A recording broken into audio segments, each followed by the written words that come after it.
So what I learned is that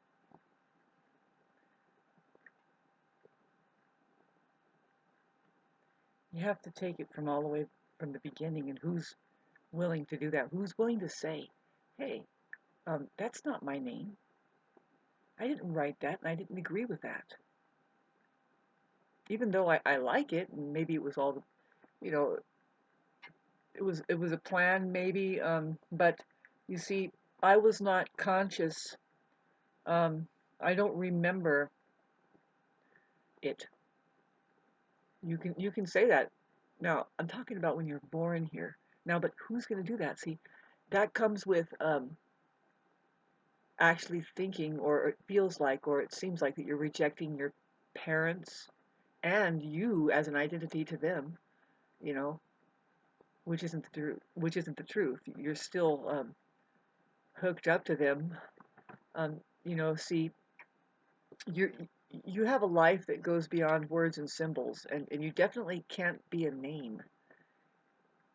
Not as a living being. You're a living being. As a living being, what you are is awareness. If you're going to give it a name is not a valid thing to describe somebody as. Come on.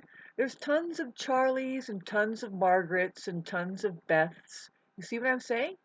And you wouldn't know from one to the next. Some Beths, they look as statuesque as a fucking sculpted statue, and everybody's like, is it real? And then another Beth can be not so hot. Just what I heard today, what a guard actually called the public. He's like, well, watch out for those roly polies. Oh boy. So there's that shape too, the roly polies. And they could have the same name, so you're not going to get much out of just listening. I'm here to tell you, this is, I don't know why I'm having to deal with this, but this is the truth, and this is why everybody's so mad. And this is one of the keys. See, this is the thing, it's like, please, I'm going to start refining this.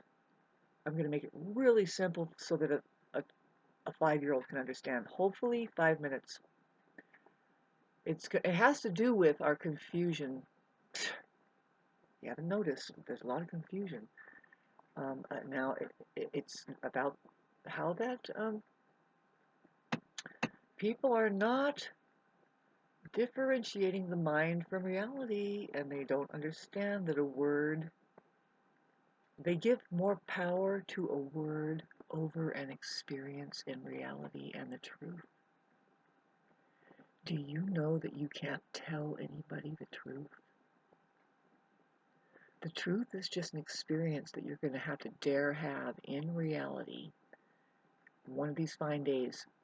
It's an experience, I say, that rises and falls, really. I mean, it could be anything. An experience that rises and falls in reality, it could be anything.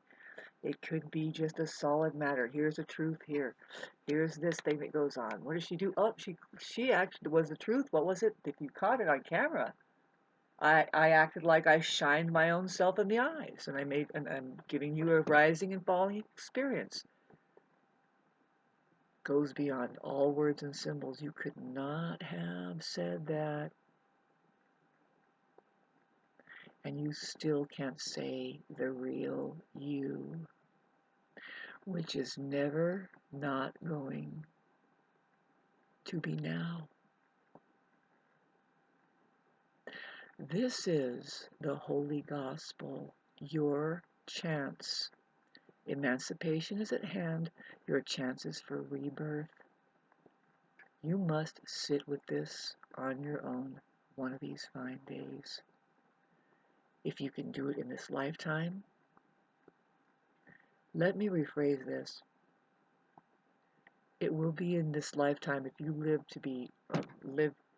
for the next, 40 years for sure. 40 years for sure, but we are suspecting that this realization of Christ consciousness is going to take place.